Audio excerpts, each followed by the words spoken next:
Welcome to the cabin out in the garden. I'm just going to do a little bit of practice, and I'm going to show you how to just do some basic bunting ready for, I've got a granddaughter's birthday tomorrow who's going to be 3, and I just want to use a little bit of what I've got. So I have an old children's duvet and some pillow slips, and when I used to do the shop we made an awful lot of bunting, so I already do have a template which is 9 inches long and nearly 8 inches wide. Okay, so those are the ones I'm going to use. For this project, I'm just going to hope that my camera stays there. I'm not very good at this yet, but we'll get there. So, the first thing I need to do is to make as much fabric out of this as I can, because inside we have this extra piece, the flap that would normally be within your pillow slip, and rather than waste the fabric, I want to see whether we can use it. Once upon a time I probably would have sat and unpicked the whole thing, but time to us all is more important now, I think. So and as usual, I've left everything really late because Chloe's 3 tomorrow, and my other granddaughter Paige is 14 the day after. So what we're going to do is we're going to open that part out and then open one of the seams and just cut down there.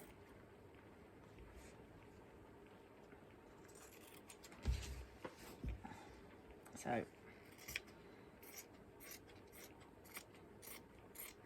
I'm just following along the seam.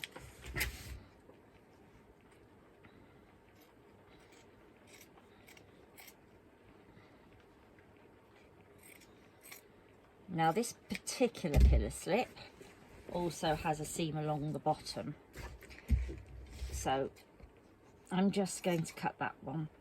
If it was a pillow slip that was made with all one piece of fabric, then I probably would have cut down the other side. But there we are. So we have quite a good size of fabric, and I'm going to turn that onto its side. And because this doesn't have a nap or a pattern, because it's plain, then we can just go ahead and mark out as many of our triangles as we need. Now I would normally use tailor's chalk, but if you haven't got that, you could use a biro. And then we're just going to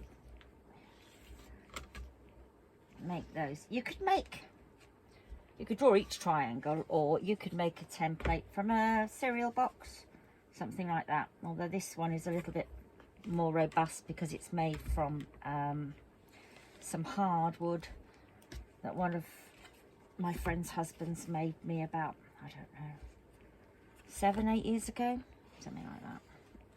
So I'm going to do, it actually isn't quite true, this one, but with sewing, unless you're making something really fitted like a corset or a bra, you know, something really tight fitting, when you're just craft making, approximate is usually good enough. And if you're wanting to do something and you're just practicing, then approximate's pretty good enough. Right, so that's giving me 1, 2, 3, 4, 5, 6, 7 across there. And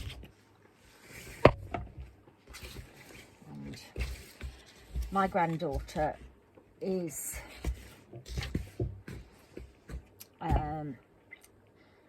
only has 5 letters. I've actually got the letters cut out here, and mine have been cut out in reverse before now. I've lost my L. Oh, there it is.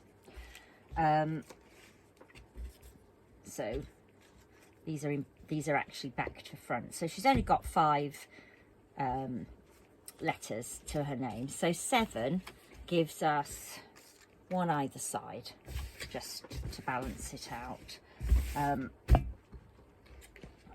So I'm just going to chop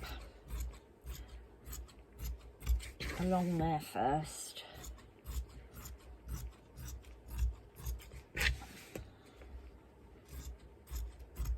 And then the rest of that one I will use to make the backs with. I might use these as backing, I'm not sure yet. This is something that I'm doing as I go along. So just to show you that how simple it is, just to run something up. You could cut this out with pinking shears, which gives you that zigzag edge, and then literally just sew across the top to a ribbon if you're wanting very quick bunting. But I like to double mine over. I like to have a backing, so I will probably cut a little bit more out and back them.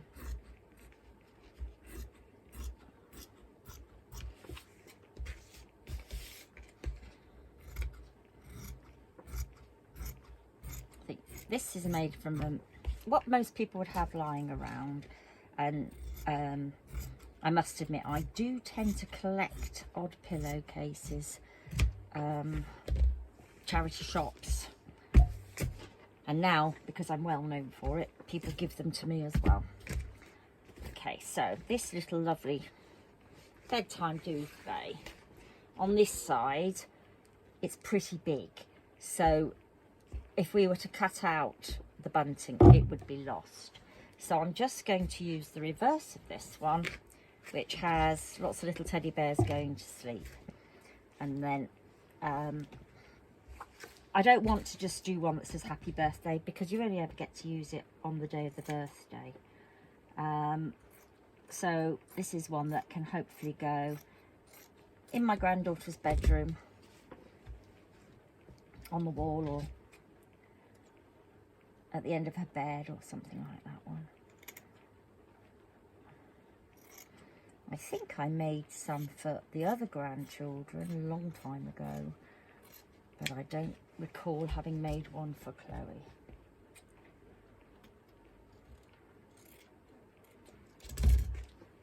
So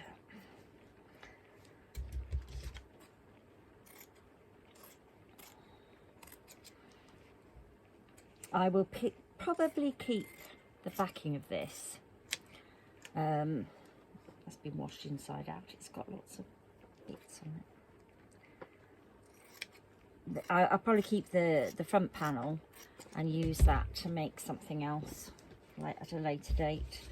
I won't throw it away. I don't throw anything away. So bear with me. I will learn how to edit this, so you only see the important parts. Right, so there we go.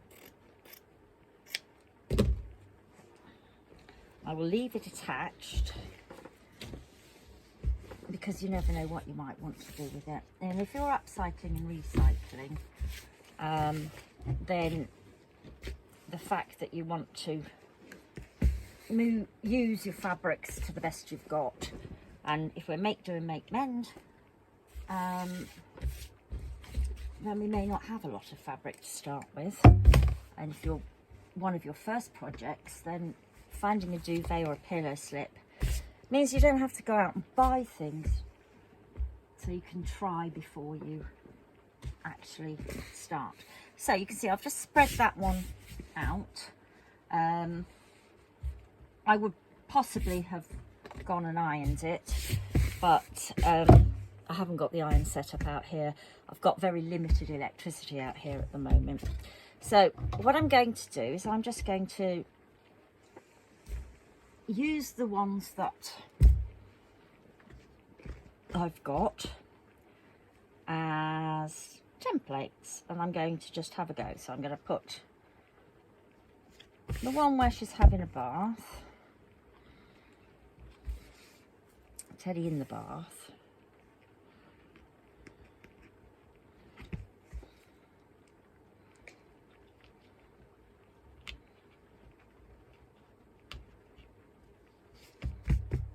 and then we'll have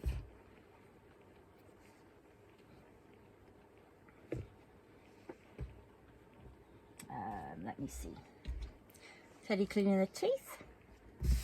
This isn't the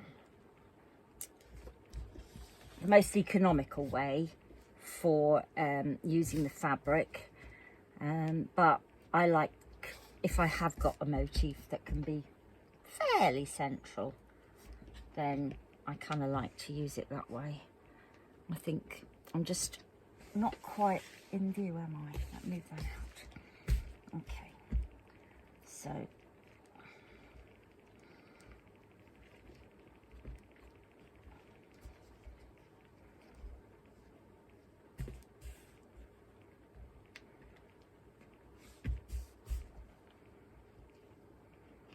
I'll pin those ones, and they can be on either end. I decide whether to keep the others pale blue or whether to back them all. I think we'll back them all, and maybe what we'll do is we'll have just the pictures on one side and then her letters on the other. So we just have two plain ones on the end, and then we'll have the 5 with Teddy on. I think that's a good way to go. So she'll have a name on the other side and the Teddy's on the other side. Right. That's it. Think as I go along. That's what I want to do. That's sleeping Teddy.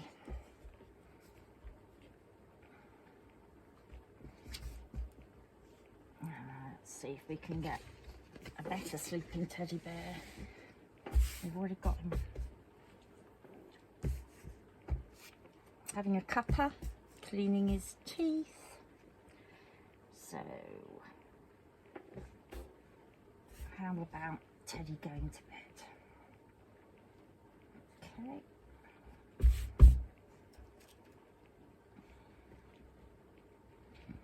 So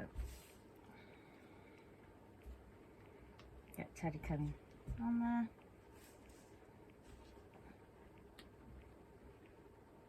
So we've got 1, 2, 3, 4, and we'll have another one.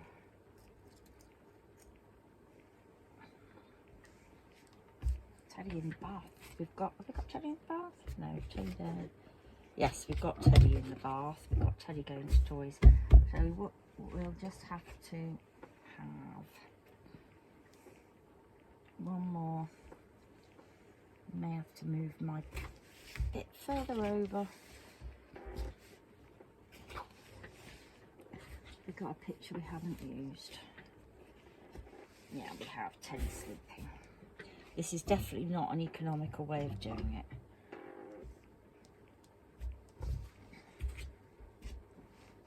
Right. But I think it will look cute.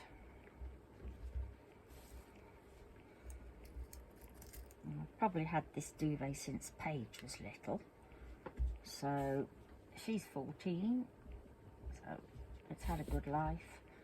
And if, knowing me, I probably didn't even buy it brand new. I probably got it in a charity shop, so it's getting well used. We've had a good run for our money on those. Right, I'm going to turn off my camera for a moment, cut these out, and then I'll meet you back in a moment. Okay, thanks.